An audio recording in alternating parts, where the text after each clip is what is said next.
Hey guys, it's Sarah here. I don't know what the etiquette is for making videos on leaked Game of Thrones episodes, but I couldn't help myself. I had to watch it, and oh my god, it was crazy. I'm gonna talk about everything that happened, so if you don't want to know what happened, you don't want to have spoilers, don't keep watching this video. Alright, I'm just gonna jump right into it. So start off with Tormund. I really liked the part at the beginning of the episode where Tormund compares Jon to Mance. He tells him how many people died because of Mance's pride, and I think that really spoke something to Jon. And I've heard this a few times before. Some people commented on my videos saying that Jon is a lot like Mance, too proud to kneel, and how is that really going to work out for him? So at the end of the episode, we actually see that Jon does decide to bend the knee to Dany, but he also did that after she proved herself as well, so I think that's going in a good direction. I was really shocked and actually pretty annoyed that Jon tried to give Longclaw back to Jorah Mormont. I mean, I get it, because Jon would want to do the honorable thing and return this sword to his rightful family, but like, Jorah was a criminal and he deserved to be, sent away. Was gonna get executed and he didn't.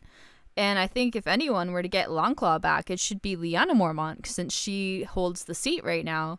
Also, it's kind of dumb to give your Valyrian steel weapon away north of the wall when you kind of need it to fight White Walkers. Just saying, Jon, you need to work out your timing or something. Like, you gotta figure that out. Also, why didn't they bring more weapons with them? Like, all that new dragon glass, or like get some more Valyrian steel going on. Like, they seem pretty ill-prepared to go into White Walker territory and steal a white. Anyways, moving on. Speaking of swords, I also noticed up north they had 2 flaming swords. Now, I'm a little confused about that. I don't know if anyone else caught that. There were actually 2 flaming swords at one time. So I'm guessing Beric had one and Thoros of Myr had one, I guess. But I'm interested because a YouTuber named A.KC Rothstein, or Rothstein, I don't know how to pronounce it, but they thought that Thoros or Beric had Dawn, and that it was the actual Lightbringer, because she said it looks similar to Dawn, and I always thought that Dawn was the original Lightbringer, so I was super game for this theory until I saw that there were 2 swords. So now I'm just thinking that they just get that power from the Red God to make their swords flame, but then what's so special about Lightbringer?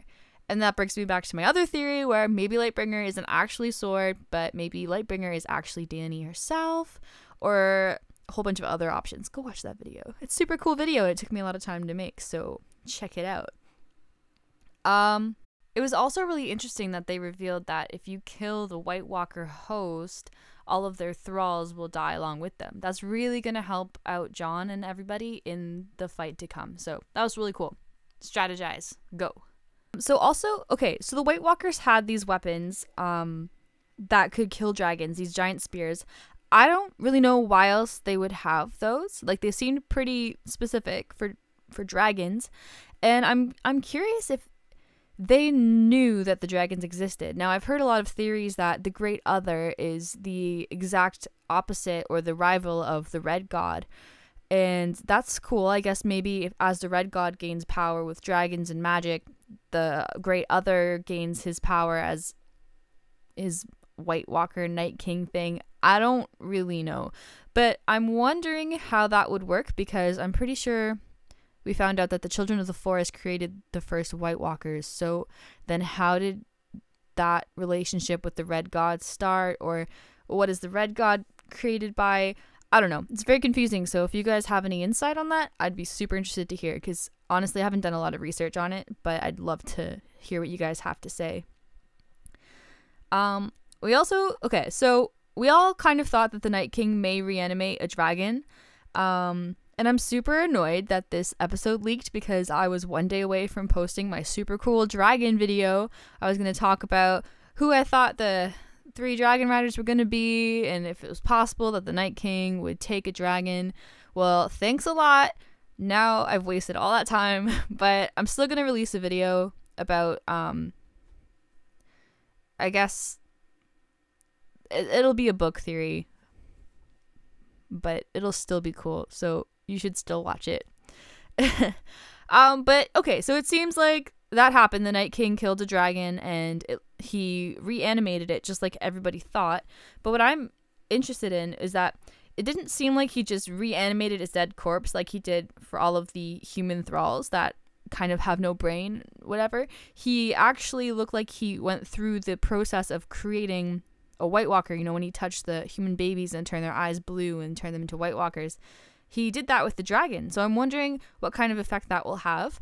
And I'm guessing that that'll be Bran's quest now, is to take care of that. I'm also really curious why the Night King wasn't more on the ball. Like, hey, cool, we just killed a dragon. I have these more spears. Let's kill all the dragons while they're right here, and we've got them totally in our control. And why didn't Dany send her dragon right for the Night King? I mean, I guess she wanted to protect her children and get Jon and them out of there, but I feel like she could have just taken care of the Night King right then and there if she'd put all her strength together and just finished that up. It kind of feels like they're playing cat and mouse, especially the Night King. He let them get away. He could have thrown that spear at Jon. He could have done lots of things to kill them, but they just let them chill there until the dragons showed up. It was just a weird situation. Now, I can't seem to figure out which dragon it was. Obviously, it wasn't Drogon. It's hard to tell the colors because of the blue tint to the film, I guess. I've heard someone say that it was the green dragon, so that would have been Rhaegal, which a lot of people believe Jon would end up riding. But I've also heard a lot of people say that it was Viserion, because Viserion was named after Daenerys' brother, who was kind of a bad egg, and now this dragon is on the bad guys team. This ties into my future video, but I'm going to talk about it real brief right here. I think that if it is the green dragon, that makes sense, because I always had a feeling that if Bran was going to have this sort of warg battle to take over a dragon, that it would be the green dragon, because it's symbolic, as Bran is a green seer. Now, a lot of people fought me on this, at least my friends have, because they say, no, green dragon is Rhaegal, named after Jon's father, Rhaegar, and that's the one Jon's going to ride. But I don't think that's the case. I actually think that if Jon was going to ride a dragon, it would be Viserion, because Viserion's colors are like a white body with like reddish wings, which kind of symbolizes the white from his Stark ancestry and ice, and then the red wings would be like the Targaryen side and fire. And if you looked at my video about Jon's name, or what his true Targaryen name might have been, Rhaegar named his first two children after Aegon the Conqueror and one of his sisters, and it would make sense if he named his third child after the other sister, Visenya. So Jon's name would have something to do with Visenya or Viserion or Viserys, something like that. So it would make sense if he rode that dragon too. So until I have some sort of confirmation from HBO, or if anyone can distinctively tell what color this dragon was that died, I don't know if what I have to say makes any sense, but I'm still gonna post the video, so check it out. Let's just talk about how cute that moment was when Jon and Dany were like all chilling, and Jon calls her Dany, and she's like, oh, nobody calls me Dany. And I'm guessing Dany saw the knife wound in Jon's chest, heart area. She keeps asking, oh, what did you mean when you said Jon took a knife for his people? Blah, blah, blah.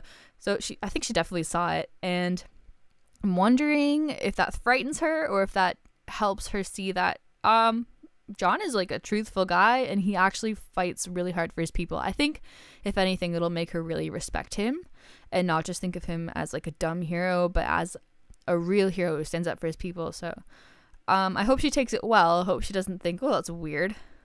Are you like another dead person? Like, whose side are you on?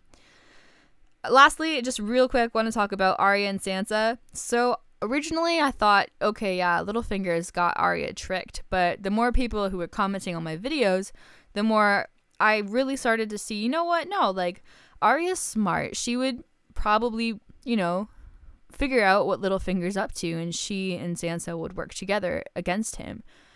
But clearly that wasn't the case. I thought, if you go to the House of Black and White and train to be a faceless man, that you're better at spying on people and sneaking around. Okay, clearly not, because somehow Littlefinger outsmarted her and he was sneaking around on her. And he knew the whole time that she was following him. It makes me really mad.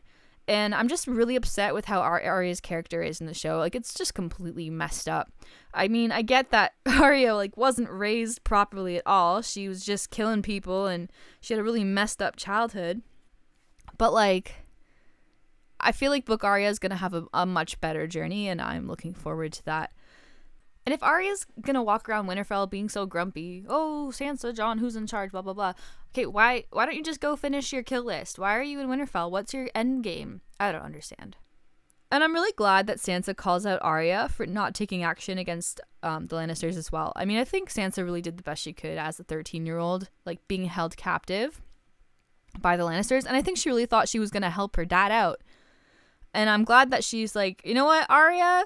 You didn't do anything either. And you know what? If it wasn't for me, we wouldn't have Winterfell right now, because it was my army that helped Jon get this castle, because Jon didn't do it. Jon was losing, and he was. So I'm glad that she did that. And now that she's seen the faces in Arya's room, I have no idea what her plan is here. I mean, how do you deal with that? I would be scared, super scared, of what Arya's going to do. She's clearly a loose cannon. She just sent away Brienne. She can't trust Littlefinger. Like, oh, good luck, Sansa. But you know what? I think she's up to the task. I think she's going to be able to figure it out. Anyways, I'm sure there's a lot more to be said, but I cannot think of it right now. I am just too shocked at this episode. Hopefully this gives me more time before next episode to actually put out some theory videos. I'm really annoyed that this episode leak ruined my plan.